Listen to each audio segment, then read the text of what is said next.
Seguimos aquí en Bien y Saludable y déjame decirle que comer de madrugada con frecuencia puede parecer un simple mal hábito, pero cuando este comportamiento es recurrente, se acompaña de insomnio, ansiedad, ganas de comer y falta de control, puede tratarse del síndrome del comedor nocturno. Y para hablar de esto le doy la bienvenida al doctor Luis Jesús Dorado, especialista en nutrición clínica y manejo integral de la obesidad. ¿Cómo estás, querido? Muy bien, muy contento de estar aquí y agradecido por el espacio para poder hablar de temas que pueden ayudarle a la población a entender situaciones que van relacionadas con su peso, ¿no? Sí. No solamente... No, exacto, a ver, adelante. Perdón, no solamente es temas de ejercicio, dieta o cuestiones fit, sino que también hay enfermedades o cuestiones de trasfondo, ¿no?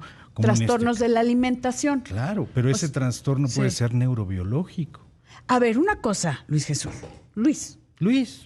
O Dorado. Dorado, sí te conoce, sí. ¿Verdad? A ver, es que cuando hablamos de comer en la noche, lo pensamos como una gula. Cuando hablamos de trastorno alimentario, pensamos nada más en bulimia, ¿no? Claro. Pero no siempre va acompañado de eso. Puede haber algún trastorno, o también incluso pensamos en cuestiones emocionales con esos vacíos que quieres llenar con comida. Pero, ¿qué pasa cuando no estás comiendo lo suficiente o comes de más también en el día, pero en la noche tienes unas ganas terribles de comer, te levantas, como dices, a atacar la cocina? Exactamente. Yo creo que hay que diferenciar también entre un síndrome del comedor nocturno y un atracón. A ver, o un tragoncillo. Un antojadizo. Más bien, yo diría que un gran comedor. Porque muchas veces pudieras estar sin comer todo el día, trabajas, estás fuera de casa y decides, bueno, no comer en todo el día, llegar a comer. ¿Y qué es lo que quieres? Pues algo que te guste, un mecanismo de recompensa que tu cerebro diga, necesito ese apapacho, ¿no? Entonces ahí vienen grandes cantidades de alimentos que son ricos en grasas, ¿no? En azúcares, ¿no? El famoso refresco. Y que no vas a necesitar en el momento de dormir, que ese es otro punto. Más bien yo creo que también es un mito. O sea, le vamos a decir al cuerpo, no hay energía, no gasto durante todo el día. Un pseudoayuno, porque no es un ayuno adecuado.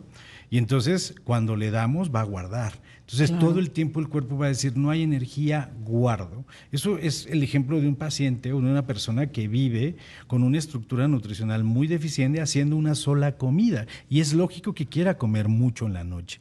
Claro. Otro es el atracón. El atracón es de manera muy impulsiva, rápida, compulsiva y con grandes cantidades, ahora sí, comemos muchísimo, ya sea de lo que sea, galletas, cereales, carbohidratos, panes, carnes, nos podemos atacar una gran cantidad de alimento en poco tiempo y después sentirme culpable. Y entonces viene un mecanismo de compensación. O al otro día dejo de comer o me laxo o vomito. Sí, la bulimia. La anorexia y la bulimia. La anorexia y bulimia, que son los más conocidos. Exactamente. La bulimia, que se dan atracones y vomitan. Pero es muy común. O sea, el atracón es común en un paciente con bulimia. Así. O sea, siempre va a haber una conducta compensatoria. Después de un atracón. Tú como especialista, Dorado, y ahora, ¿sí? que tienes muchos pacientes, ¿cuál es como el principal punto que tienen en común estos pacientes? De exceso, obviamente, con obesidad, o que no pueden detenerse para comer y que tienen atracones, que tienen esta ansiedad de llenarse. Claro, retomando ahorita un poquito el punto de diferenciar estos aspectos, llegando al síndrome del comedor nocturno, es una persona que después de haber cenado, después de haber ya acostadose, ya estando en cama, se levanta con una necesidad imperiosa de buscar algo, entendiendo que hasta a lo mejor sabe que no hay nada en la alacena, sabe que no, a lo mejor no hay nada, y come cualquier cosita, busca algo. Esa es una necesidad imperiosa. Y eso tiene que ver con impulsos de la dopamina, o más bien de secreción de dopamina en tu cerebro. De todo el tema de química cerebral. Exactamente. A ver, yo tengo que confesar y dime, yo soy una persona que me cuido, pero sí a veces ya, en la noche digo, ay, se me antojó alguito. Claro. ¿Eso es normal en la gente o no es normal y tal vez yo ya tengo un síndrome del comedor nocturno? Que es ahí donde hay que desenvolver, hay que entender y conocerme. A ver, hice mi alimentación adecuada el día, tomé suficiente agua, estoy durmiendo bien, ¿cómo está mi nivel de estrés? ¿Tengo alguna enfermedad asociada? Porque yo podría tener un peso normal, pero metabólicamente hablando tengo más grasa que músculo. Entonces eso puede favorecer una resistencia a la insulina. Sí. Una resistencia a la insulina puede favorecer cambios en el cortisol. Sí, y el la hormona cortisol del estrés. puede detonar a que haya cambios en mi regulación de las hormonas del apetito y la saciedad. Las hormonas son la grelina que me da apetito, la leptina que me da saciedad. Se desincronizan y entonces empiezo a tener apetito cuando no debería y estoy sin apetito cuando debería tener apetito. ¿Apetito o antojo? Yo creo que hay que diferenciar lo que es el hambre. El hambre es normal. Siempre Sí. voy a tener hambre cuando debo, pero cuando tengo antojos o un hambre emocional es porque va asociada a una emoción o a una circunstancia. Yo puedo estar aburrido y el aburrimiento me lleva a comer, Claro. a buscar algo. Eso no es hambre. Esa Eso es una aburrir. conducta. Sí, es una conducta, pero estamos muy, muy arraigados a ese tipo de conductas Exactamente. y yo siempre he dicho que es algo que aprendemos también en casa. Yo creo que va mucho de fenotipos, porque Ok. hoy hablamos de fenotipos de la obesidad. Decimos, hay un cerebro hambriento, un hambre emocional, un intestino hambriento y un quemador lento. Si yo entiendo y ubico al paciente dónde está, independientemente de su peso, el peso Sí, no no es es lo el- mismo, lo no es el relevante. origen. Es encontrar el por qué una persona está teniendo conductas nutricionales que no le llevan a tener un estilo de vida saludable. ¿Ves? Que es la mayoría de la gente, tengo que decirlo también. Exactamente. Sí, pero si no, nunca o sea, no quiere decir que el paciente tenga que estar comiendo lechuga No. y haciendo ejercicio toda la vida y se muera de hambre. Entonces, no estamos haciendo bien el trabajo de identificar dónde viene la conducta nutricional de un paciente. Y la educación, que a mí me encanta tenerte aquí, querido, gracias a de mí. verdad, Luis Jesús Dorado, porque mucha gente dice, es que no quiero estar a dieta porque me van a poner a comer lechuga.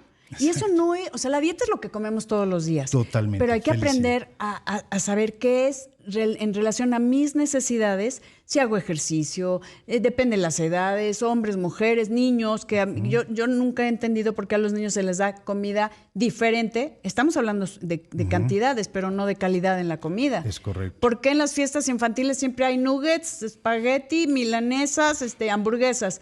Simplemente es cambiar un poco la cultura. La Yo creo que cultura. también Nos esta falta parte, educación. Nos falta más bien esta parte de entender que la estructura nutricional es la misma en un Claro. núcleo familiar. No tiene que ser diferente. Pero regresando mucho a este tema del síndrome de comedor nocturno, si yo no entiendo el por qué estoy teniendo las conductas nutricionales, Sí. no me voy a poder entender para tratar, ¿no? Entonces voy a vivir frustrado porque no puedo hacer ejercicio o porque me da hambre cuando hago ejercicio, si no entiendo el concepto, Sí. ¿no? Y no solamente es hacer una dieta estandarizada, porque muchas No. veces cometemos el error. Oye, le dimos la dieta, estoy haciendo O la la vi en dieta la de mi revista, prima, sí. o la de cualquier sistema cuando no es individualizado. Tenemos que individualizar a los pacientes entendiendo el por qué. También un paciente con un síndrome de comedor nocturno pudiera tener enfermedades ocultas, y entre ellas la resistencia a la insulina, Sí. que es muy común, asociada al síndrome de ovario poliquístico en las mujeres. Esto lo vemos en las mujeres mexicanas de una Ay. prevalencia importantísima. Dorado, me voy a una pausa, pero Adelante. necesitamos que nos digas puntualmente síntomas como para que la gente diga, "Ah, yo podría ser, y yo Claro. podría tener el síndrome de comedor nocturno". Vamos a una pausa, amigos, y volvemos. Que dijimos, no hay que, o sea, es un tema de salud, no es estética, y siempre lo menciono aquí. La obesidad no es un tema de estética, una persona obesa es una persona enferma. Totalmente. Le digan, o sea, lo quieran poner hermoso, pero esa es Claro, la realidad. Está viviendo en un proceso De inflamación. una patología.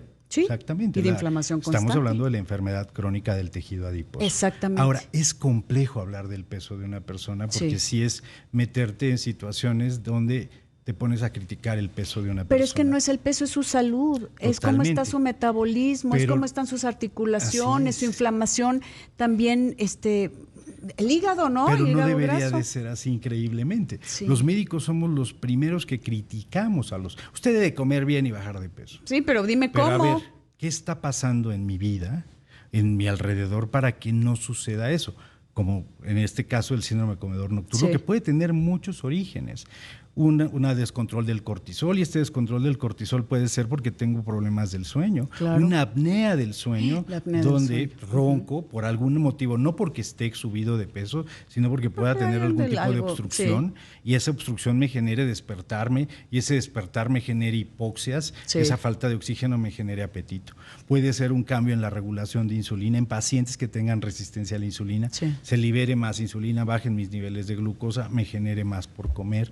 Pacientes que pudieran tener trastornos como hipotiroidismo, ¿no? Entonces también hay cambios en la regulación de las hormonas tiroideas que tienen que ver con el cortisol y el apetito, ¿no? O sea, es todo un mundo. Procesos infecciosos a nivel de una disbiosis en el, Sí, en el intestinal. en el intercambio, en el equilibrio del microbioma, pudiera generar cambios en esto. Pero también, ¿cómo está mi vida alrededor de esto? Oye, vivo con una presión brutal con el peso porque mi familia es super fit Sí. y yo no puedo tener.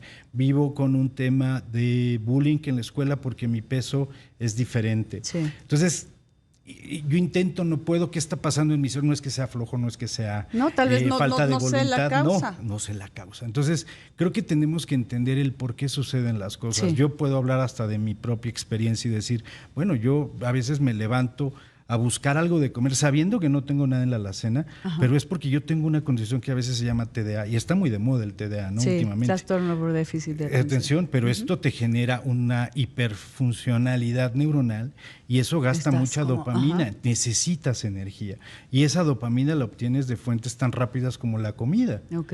La comida, la televisión, Sí. los vicios, etc.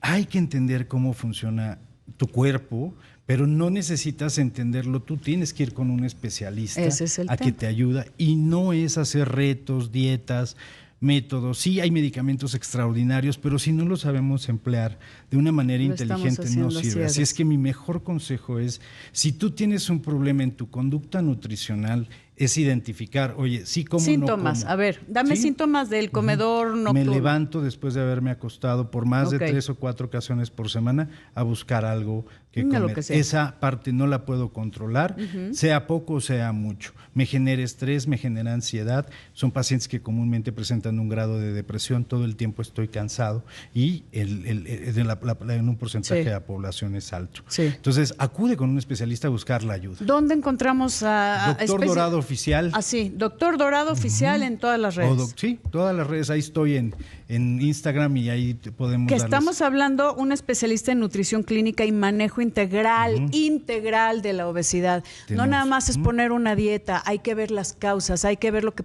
pasa con tus hormonas, tu metabolismo, tu sueño, Totalmente. tus músculos, Todo. músculo, ese equilibrio músculo-grasa. O sea, es un mundo. Es un mundo. Así es que no lo veas como algo que es tu culpa, velo como es un problema que pudiera yo tener Sí. médico, serio, y que hay manera de poder ayudar. Pero sí un compromiso con tu propia salud. Y es el Totalmente. momento de buscar la ayuda Creo que eso es lo más necesaria. importante. Así es. Busca tu salud, no busques otra cosa. Tu Sí, salud no, te va no a es dar una- lo no- demás. no es que te quede el pantalón de moda, es que estés saludable, que Exactamente. estés bien y Que saludable. estés bien y saludable. Así es de que simple. ustedes Doctor saben. Dorado Oficial. Doctor Dorado Oficial. En todas las redes. Por favor, búsquenlo un gran especialista donde estoy segura que va a ayudar a mucha gente a encontrar el porqué de que no pueden bajar de peso. Gracias, doctor Luis Gracias Jesús a Dorado, un ustedes. placer. Gracias, amigos. Yo soy Etel Soriano, por favor, cuídese.